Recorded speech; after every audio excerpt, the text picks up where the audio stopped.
Hello বন্ধুরা, আসসালামু আলাইকুম। Welcome back to Basira SarderT.T mom channel. বন্ধুরা, আমি এখন হালকা বিকালের নাস্তা তৈরি করব আলু দিয়ে। তো এখানে আমি বড় একটি আলু নিয়েছি, যেটা এখন কুচি করে নিচ্ছি। আপনারা চাইলে এই মজাদার রেসিপিটা করতে পারবেন, রমজান মাসেও করতে পারবেন ইফতারিতে, এবং এছাড়াও স্বাভাবিক যে ধরনের খিদা লাগে হালকা চায়ের সঙ্গে এটা খেতে পারবেন। অল্প রেমেডিতে এটা তৈরি হয়ে যাবে খুব চমৎকারভাবে। তো সর্বপ্রথম আলুটা কুচি নিচ্ছি। আপনারা দেখুন, অনেক বড় একটা আলু নিয়েছি, একটা আলুতেই এতটা হয়েছে। বাকিটা কুচি নেওয়ার পরে দেখাচ্ছি। তো সঙ্গে থাকুন, একে একে দেখিয়ে দেবো কিভাবে তৈরি করব এই মজাদার রেসিপিটি।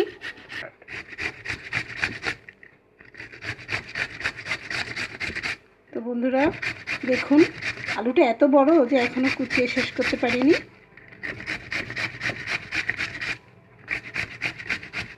একটা আলুতে 4টা আলুর সমান হয়ে যাচ্ছে। তো যাই হোক, আপনারা অবশ্যই আপনাদের প্রয়োজন মতো নিয়ে নেবেন, এবং অবশ্যই এটা খুবই মজার হবে।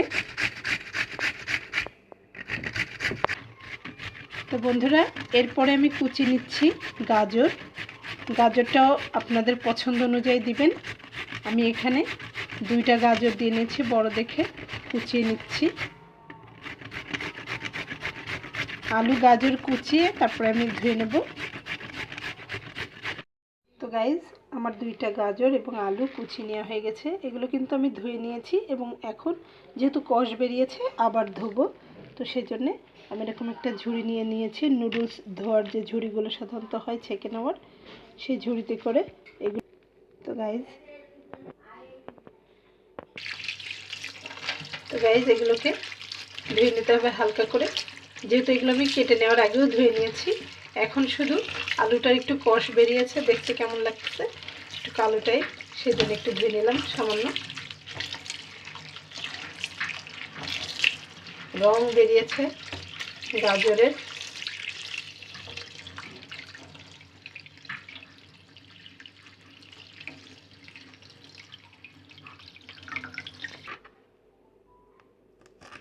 তো বন্ধুরা, এগুলোকে আমি ধুয়ে একটা প্লেটে করে নিয়েছি, মানে একটা পাত্রে, এবং এখন আমি ঝাল কেটে নিচ্ছি।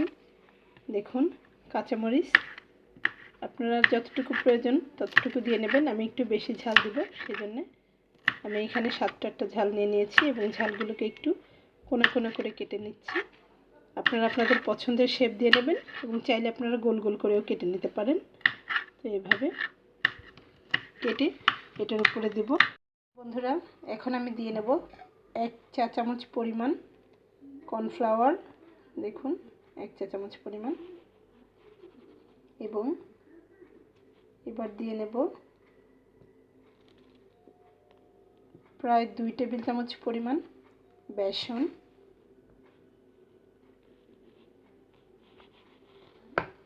দিয়ে নেব স্বাদ মতো লবণ, এবং দিয়ে নেব কাঁচামরিচ কুচি।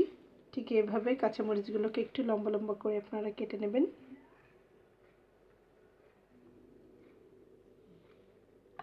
এভাবে কাঁচামরিচগুলোকে দিয়ে নেবেন।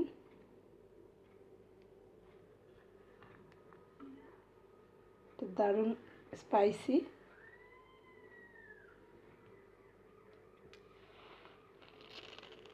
তো বন্ধুরা, এবার এটাকে একসঙ্গে মাখিয়ে নিতে হবে। তো বন্ধুরা, এটাকে আমি দারুণভাবে মাখিয়ে নিয়েছি। এরকম মাখানোর পরে আপনারা চাইলে লবণটা চেখে দেখতে পারেন।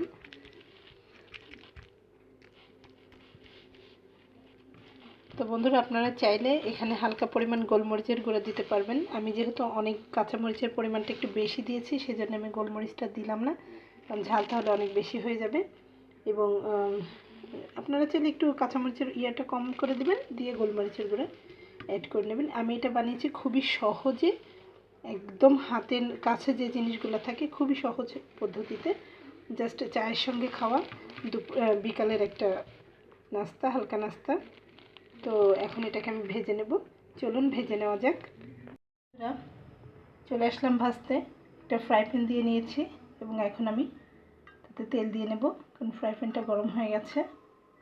তো ডুবো তেলে ভাজার কোনো দরকার নেই, তেলটাকে যতটা এড়িয়ে চলা যায় ভাজাভাজির ক্ষেত্রে।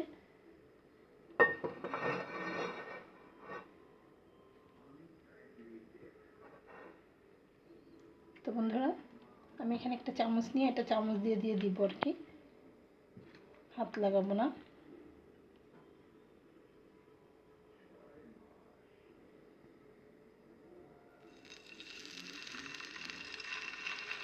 এটাকে আপনারা যে কোনো শেপ দিতে পারেন।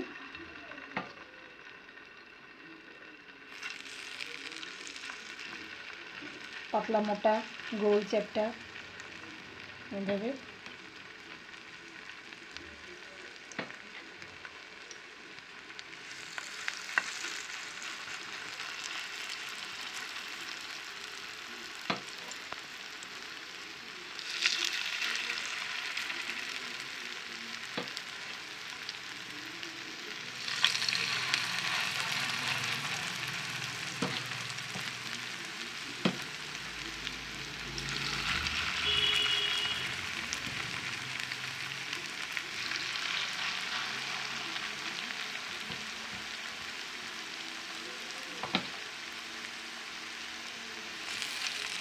তো বন্ধুরা, এটাতে কিন্তু ডিম দেওয়া যাবে না।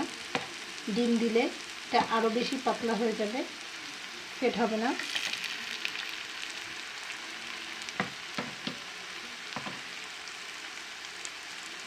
এবং আমি যেটাতে বেসন ইউজ করেছি, আমি কিন্তু কোনো পানি দিইনি। আলু এবং গাজর থেকে যে রসটা বেরিয়েছে সেটাই অনেক বেশি। তো ব্যাস এভাবে দিয়ে উল্টে পাল্টে এটাকে ভেজে নিতে হবে লাল লাল করে।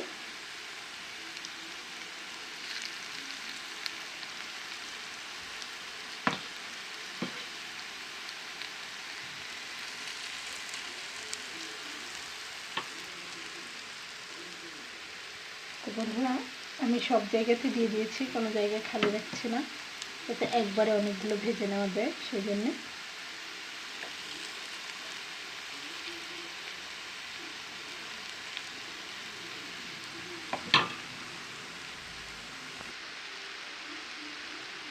তো বন্ধুরা, ভাজা হতে হতে দু একটাকে এভাবে উল্টে দেবেন। এটা খুবই দ্রুত হয়ে যাচ্ছে। দু একটাকে এভাবে আমি উল্টে দিয়েছি।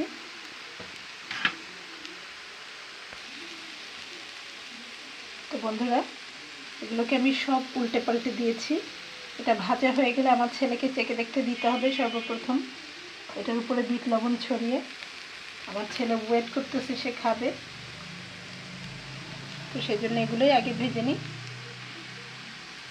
একটু চেপে চেপে দিবেন, এটা খেতে খুবই ক্রিস্পি।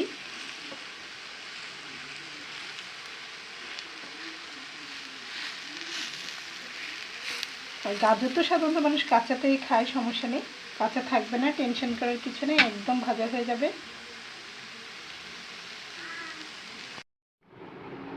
তো বন্ধুরা, দেখুন কি চমৎকারভাবে ভাজি হয়ে গেছে। তো এটা আপনারা কীভাবে এটা খাবেন সেটা হচ্ছে অ্যাজ ইউর উইশ। তো আপনারা চাইলে এটাকে নানা রকমভাবে খেতে পারেন, আমি দেখাচ্ছি। এখানে আপনারা বিট লবণ একটু উপরে ছড়িয়ে দিয়ে আপনারা খেয়ে নিতে পারেন, এবং আপনারা এটাকে টমেটো সস দিয়ে খেয়ে নিতে পারেন। এছাড়াও আপনারা মেয়োনেজ দিয়ে, আমি এখানে আপনাদের মেয়োনেজ দিয়ে খেয়ে দেখাচ্ছি। আমি এখানে নিয়ে নিলাম সামান্য পরিমাণ মেয়োনেজ। তো গাইজ, যেটা দিয়ে আপনারা এটা পরিবেশন করবেন খুবই মজার।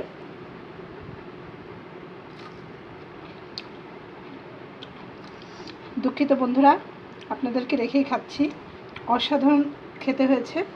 আশা করছি আপনারা এটা তৈরি করে খাবেন। তো আজকের রেসিপিটা কেমন লেগেছে সেটা অবশ্যই জানাবেন। এবং বন্ধুরা, আপনারা আমার ছোটো চ্যানেলটিকে সাবস্ক্রাইব করে সাথে থাকবেন। দেখা হবে এরকম নতুন নতুন রেসিপি নিয়ে।